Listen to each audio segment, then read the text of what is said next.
సంజయ్ మీడియాతో మాట్లాడుతున్నారు. లైవ్ త్వర చూద్దాం.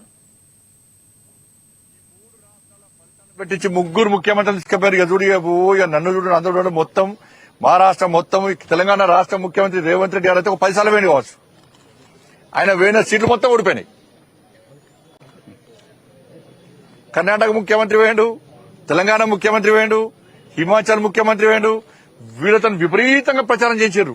మేము ఇన్ని హామీలు ఇచ్చినాం, ఈ గ్యారెంటీ ఇచ్చినాం, 10 గ్యారెంటీలు అక్కడ, పాంచన్యాయం అని చెప్పి కర్ణాటకలో, 6 గ్యారెంటీలు అని చెప్పి తెలంగాణలో మేము అమలు చేస్తామంటే ప్రజలు ఇక్కడ ఏ విధంగా ధోకా చేసింది కాంగ్రెస్ పార్టీ, ఏ విధంగా నమ్మక ద్రోహం చేసింది 3 రాష్ట్రాల్లో, ఏ విధంగా ప్రజలను వంచింది, ఎన్నికల ముందు హామీలు ఇచ్చే విధంగా మోసం చేసింది, తిరిగి మహారాష్ట్రలో ఏ విధంగా తప్పుడు ప్రచారం చేస్తుందో ప్రజలు విశ్వసించరు, ఆ నమ్మిరు, వాళ్ళు అన్ని వాస్తవ విషయాలు గ్రహించారు. కాబట్టి ఇప్పుడు కాంగ్రెస్ పార్టీ ఓటమికి కారణం తెలంగాణలో కాంగ్రెస్ ప్రభుత్వం, కర్ణాటకలో కాంగ్రెస్ ప్రభుత్వం, హిమాచల్లో కాంగ్రెస్ ప్రభుత్వం యొక్క వైఫల్యాలు, ఇచ్చిన హామీలు నెరవేర్చకుండా ఉల్టా తప్పుడు ప్రచారం చేయడం వల్లనే ఇలా మహారాష్ట్రలో కాంగ్రెస్ కూటమి ఓటమి చెందింది. నరేంద్ర మోడీ గారు ఈ దేశాన్ని అభివృద్ధి చేస్తున్న తీరు, గతంలో మహారాష్ట్రను అభివృద్ధి చేసిన తీరు, మహారాష్ట్రలో నరేంద్ర మోడీ ప్రభుత్వం సంక్షేమ ఫలాలు అందించిన తీరు, మోడీ గారి నాయకత్వం ప్రత్యేక విశ్వాసం, నమ్మకం, మోడీ గారి యొక్క అభివృద్ధి మంత్రం ని ప్రజలు నమ్మిరు కాబట్టే ఈ ఫలితాలు వచ్చినాయి. నిజంగా మహారాష్ట్ర ప్రజలకందరూ కూడా హైట్స్ ఆఫ్. తెలంగాణ రాష్ట్రం నుంచి కూడా అనేక మంది నాయకులు, కార్యకర్తలు చాలా మంది ఇవాళ మహారాష్ట్రలో ప్రచారం వేరు.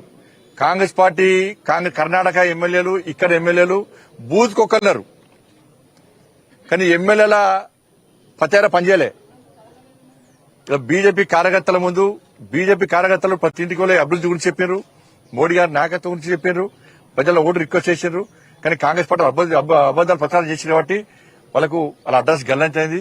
కాబట్టి Congress party iron leg party.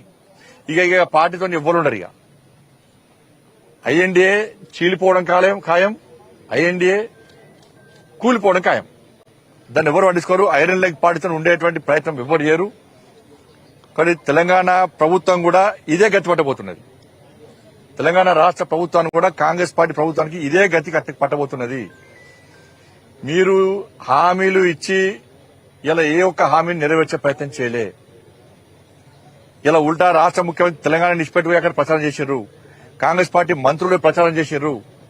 2,500 రూపాయలు ఎంతమంది మహిళలకు ఇచ్చారో మహారాష్ట్రలో చెప్పలేకపోయారు. మేము పోయి చెప్పినాం, కాంగ్రెస్ పార్టీ మోసాలని కూడా చెప్పినాం. మేము పోయి కిషన్ రెడ్డి గారు వేరు, నేను వేనా, ఇంకా చాలా మంది నాయకులు పోయి వాస్తవ విషయాలు చెప్పినాం.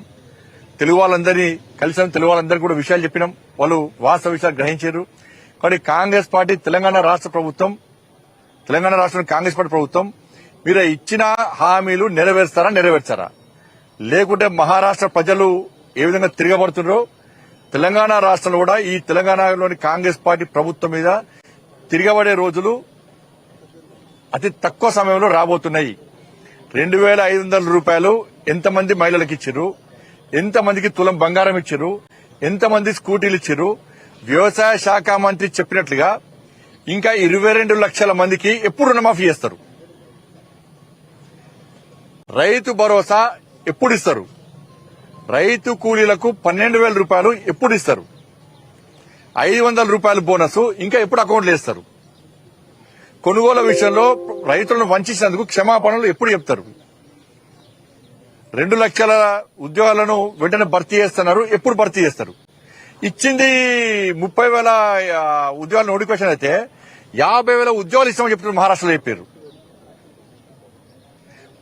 ఇక్కడ తెలంగాణ పైసలు మొత్తం తీసుకుపోయి మహారాష్ట్రలో యాడ్స్ ఇచ్చారు. తెలంగాణ రాష్ట్ర ముఖ్యమంత్రి తెలంగాణ పైసలు ఇక్కడ హామీలు నెరవేర్చడానికి పైసలు లేవంటారు, బోనస్ చేయడానికి పైసలు లేవంటారు, ఉద్యోగాలకు పైసలు లేవంటారు, నష్టమైన రైతులకు చేయడానికి పైసలు లేవంటారు, 2,500 మహిళలకు చేయడానికి పైసలు లేవంటారు, 4,000 రూపాయలు ఆసరా పెన్షన్ చేయడానికి పైసలు లేవంటారు, ఉద్యోగస్తులు 5 డిఎల్ చేయడానికి పెన్షన్ పైసలు లేవంటారు.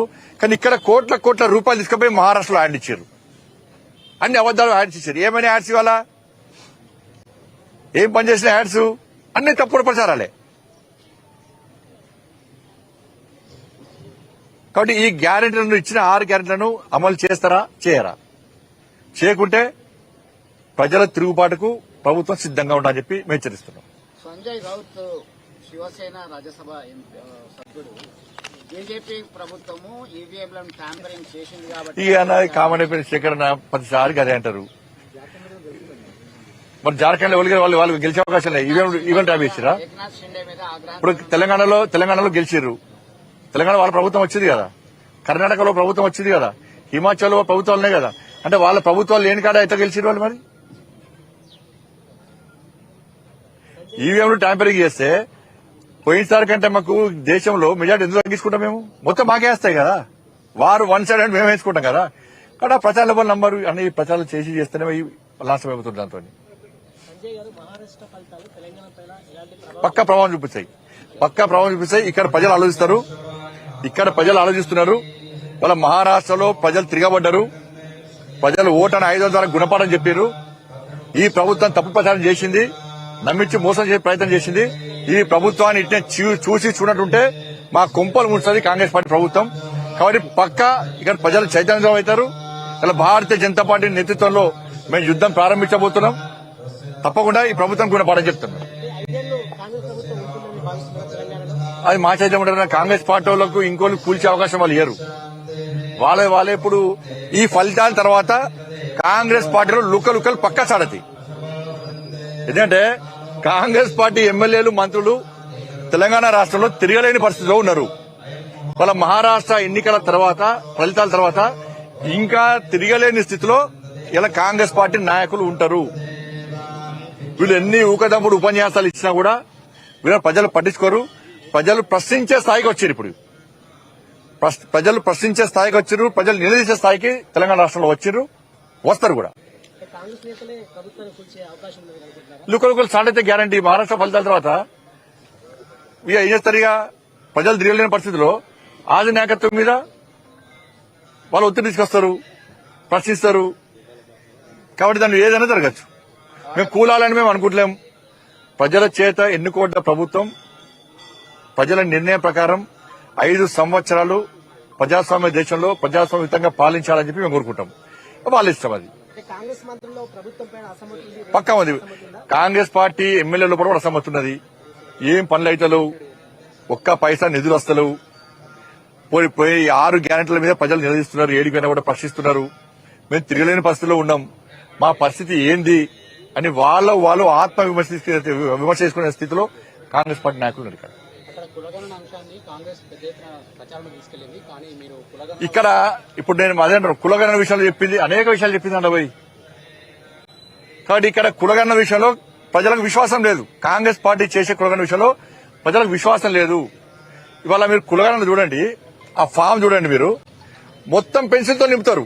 ఇది ఎంత పెద్ద స్కామ్ అంటే కులగణ అనేది ఎంత పెద్ద అక్రమం అంటే మొత్తం పెన్సిల్తో నింపుతారు. కానీ ఆ యజమాని మాత్రం పెన్తో సంతకం పెట్టాలట. ఇది ఎక్కడ అర్థం కాదు నాకైతే. అంటే అన్ని తారుమారు చేస్తారు. ఇక అంటే వాళ్ళ కులాలకు అనుగుణంగా ఈ కుల గణనను మార్చుకునేటువంటి ప్రమాదం తెలంగాణ రాష్ట్రంలో ఉంది. అందుకే ప్రజలు సహకరిస్తలేరు. కుల గణన కోసం పోయినా కూడా ప్రజలు 6 గంటలు అడుగుతున్నారు. ఈ పెన్సిల్తో మీరు రాసుడేంది, మేము పెన్తో సంతకం పెట్టుడేంది? కొన్ని గ్రామాల్లో పాప మాయకంగా పెడుతున్నారు. లేకుంటే మీకు పెన్షన్స్ రావు, మీకు గొర్రెలు పోతాయి, మీ బర్రెలు పోతాయి, మీకు ఇండ్లు రావు, మీకు రోజుగారి మేళ, మీకు ఉద్యోగాలు రావు పిల్లలకు అని ఇట్లా భయపడడం వల్ల కొంతమంది సంతకాలు పెడుతున్నారు. కానీ ఇది ఎక్కడ అక్రమం? ఇది ఇలా నేను మళ్ళీ చెప్తున్నా, కేసీఆర్ సమగ్ర సర్వే చేసిండు. మొత్తం రిపోర్ట్ కేసీఆర్ దగ్గర ఉన్నది. కేసీఆర్ దగ్గర నుంచి ఆ రిపోర్ట్ ఎందుకు తీసుకుంటలేదు కాంగ్రెస్ పార్టీ ప్రభుత్వం?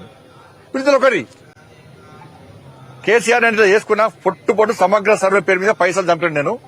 కాబట్టి మీకు కూడా ఈ అవకాశం, మీరు కూడా కులగణ పేరు మీద పొట్టు పైసలు చంపుకోవచ్చు, ఆ ఖర్చు మీరు జేబులు నింపుకోవచ్చు అని చెప్పి కేసీఆర్ సలహా మేరకే ఇది చేస్తున్నారు వీళ్ళు.